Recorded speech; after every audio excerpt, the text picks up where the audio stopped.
Halle Berry, everyone. What? Oh, you've heard her, Mr. Houston. Oh, yeah. She is gorgeous. Everyone, she's 48 years old. Isn't that shocking? Oh my gosh, she's beautiful. I want you to look right at Brown Gates light-colored house. This is Halle Berry's $7 million property. You gotta look up and look over to the back right to see her estate. And everyone, this is the home that she shares with her little French husband, also a former boxer who's now an actor, Olivia Martinez. So everyone, Halle Berry. Last time we actually saw her, she was leaving her front gates. She drives a Lexus sport utility, and so that's Halle Berry's. Anybody know? Hey there. What's up? What's up? Okay.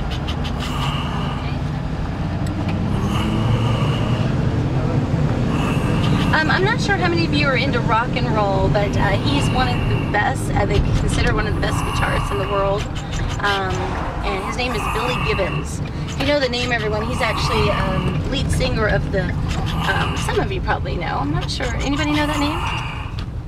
ZZ Top, everyone, right there. He lives at the Southwest South. If you watch the hit TV show Bones, he plays Karen's father. He always has a little knit hat on, long red beard. He lives right here on the right, so it's one of my favorite houses. I'm gonna beep and wave, because sometimes he'll come out and say hi. So everyone, he has black glasses, knit hat, kind of like mine, but I don't think it has a pink flower on it. His is usually black. Okay, everyone, coming up on the left, it's about a half a mile down. We're gonna turn kind of in front of it. But this white hotel with the red letters coming up, this is actually the Beverly Hilton. And it's where the Golden Globes will take place in just about 2 weeks, I guess, just a little over. The beautiful white hotel, red letters. A very sad story comes out of this hotel, though, and some of you probably remember. It's February of 2012. It was where a very beautiful and ever so talented Whitney Houston died in room 434, so that's this hotel. It was the night before the Grammys. She was actually scheduled to perform at a pre-Grammy party and died in the afternoon there, so that's that hotel. When I turn right, we're going to pass how many, I mean, we're going back a little ways, everyone, but I'm not sure how many of you remember where the house that Eddie Murphy pulled up in when he kind of borrowed a car when he came to LA for the very first Beverly Hills Cop 1 movie, and he kind of became a squatter in a house of the people who were in their house in Miami. Well, I'm going to show you that one. It's kind of fun to see. So we're going to turn right, and you're on the left of that. Now, I'm not sure how many of you have people in your lives that you might call a witch. That's with a W. And sometimes I feel like some of my coworkers arrive at work on their brooms. But everyone, I would say this is their address. We call it the Witch's House. It's off to the right. It's actually called the Witch's House. Isn't that funny? It was actually built as a prop in Warner Brothers, and one of the owners here bought it, brought it to Beverly Hills, and it's an attraction. So it's called the Witch's House. You get a little address on there with a little broom. Kind of fun. Would you imagine you'd see that in Beverly Hills? The White House on the right coming up with the columns. Everyone calls it the Beverly Hills Cop 1 house. I don't think it looks any different than when they used it for filming. So everyone right here, the White House with the columns. This is where Eddie Murphy pulls up, and you kind of remember he says, oh, I have dry cleaning for the people, and they're like, they're not here, they're at their house in Miami. He goes, oh yeah. Later that night, this is where he stayed while he was helping out, trying to help his friend. Oh, the Rolls Royce Phantom, like, hi, what's up, what's up? Hi there. Okay.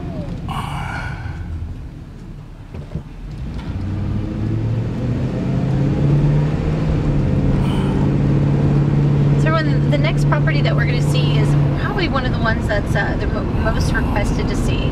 It's the last home of Michael Jackson. It's the house he was renting for $100,000 a month rent. And I'll also show you where Elvis Presley lived. And we'll take you by historical estate. Before we leave Beverly Hills, I'd like to show you where Justin Bieber lives, if you can handle it. No. For those that have a fever. Yeah, if you don't have the fever, maybe you know somebody that has the fever. I have a couple of nieces that still have it, and a couple that are over it. I think I have a neighbor. I have a nephew that has the fever. I'm like, oh gosh. They actually have the same haircut, but like, you know. But my nephew hasn't gone blonde yet. Justin Bieber made himself like a, it's like peroxide blonde or something. It's gross. Okay, everyone, so this is, again, beautiful Beverly Hills, the flats, the ones that you can see a little bit better. So,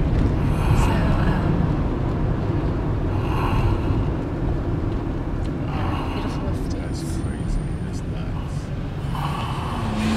So my visitors from Atlanta, this is like a little bit like Buckhead, you know? Yeah. Except that we got more palm trees here, pine trees. But yeah.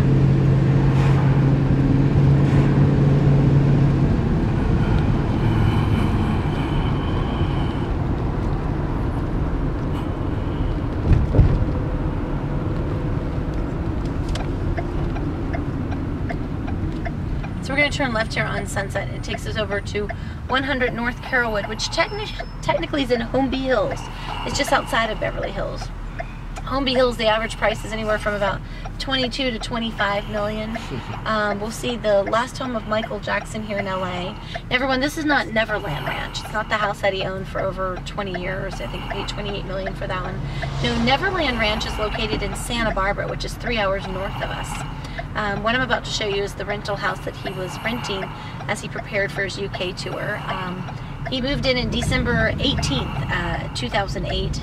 He was scheduled to leave the estate on July 1st to actually head off to the UK to do 50 concerts that had already been sold out, you know.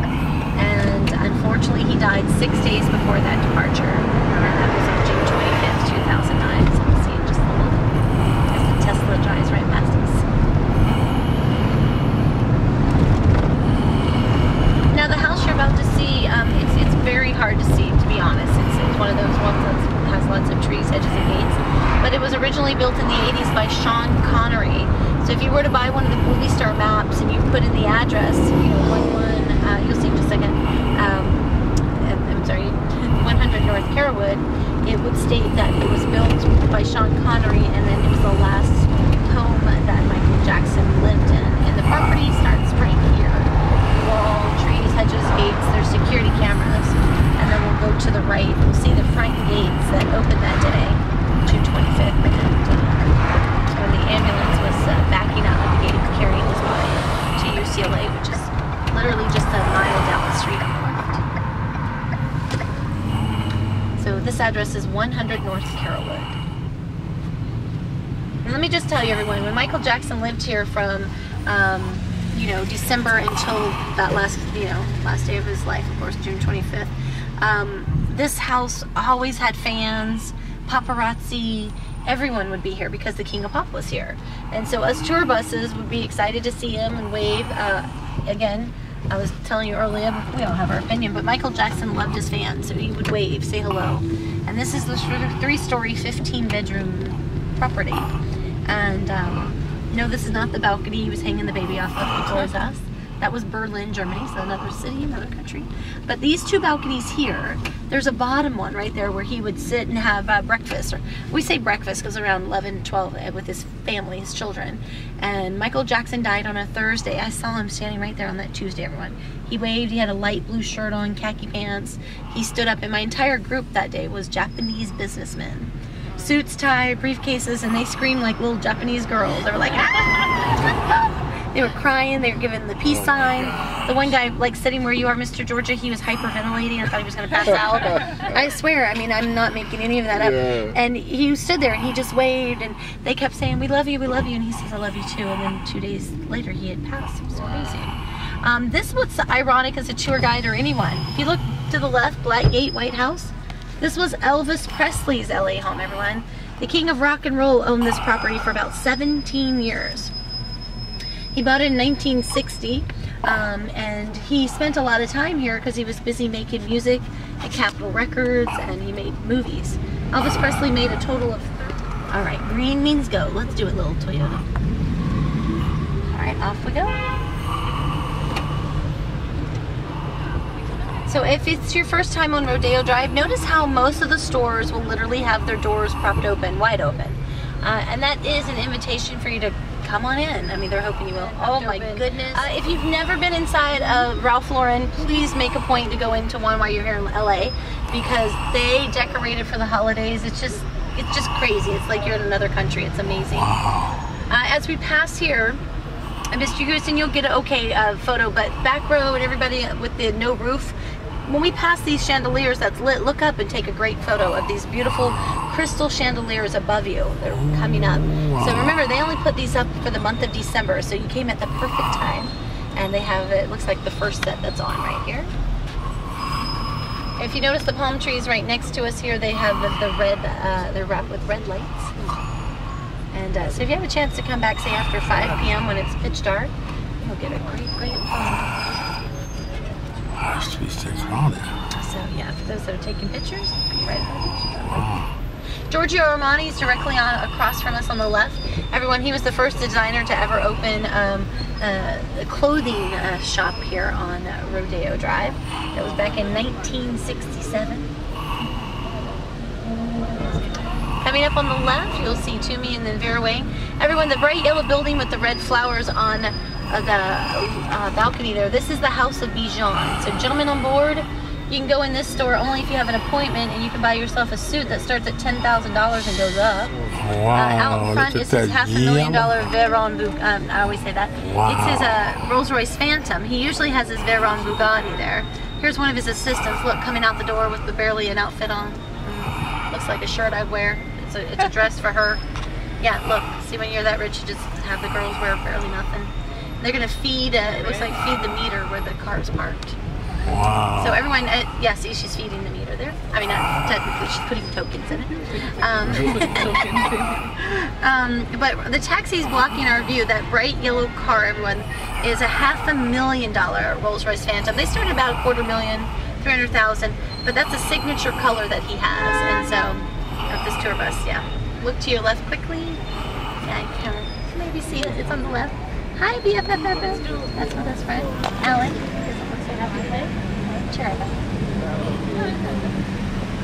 Okay, and then we got Guess Jeans, Guess Clothing, Bulgari, Debbie Number. On the left, Chanel and Cartier. It's Chanel, everyone, not Channel. Don't say it. Gentlemen's like, what channel are we at?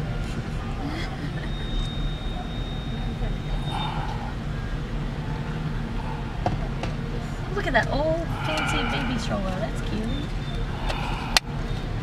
Oh wow. Okay.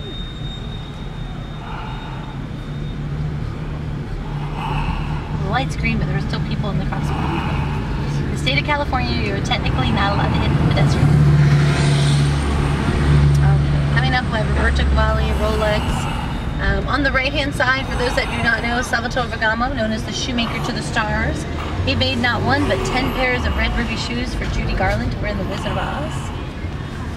Okay. And then coming up is Gucci off on the right. My coworker just came to a complete stop, so I'm not sure. Prada's next to that. On the left, Tom Ford. Everyone right where these ladies walked out, Prada. It's newly remodeled, by the way. Downstairs, handbags and accessories. Upstairs, the clothing line.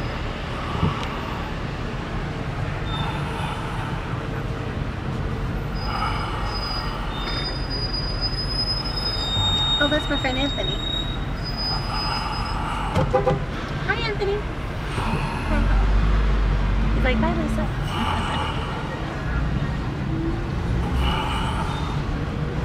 On the left, you have Saint Laurent, and then you have Valentino. You have Dolce & Gabbana here on the left, for both men and for ladies. Next to it, my favorite store is called Harry Winston, because I can go in this store and everything fits me, everyone. Harry Winston, everything fits. On the right, you have Dior and Miu Miu, Celine. And if you look to your left, there's a cobblestone walkway that goes all the way up to Versace here on the left-hand side. Wow. And now we have, straight in front of us, everyone, is the Pretty Woman Hotel. This is actually called the Four Seasons Beverly Wilshire.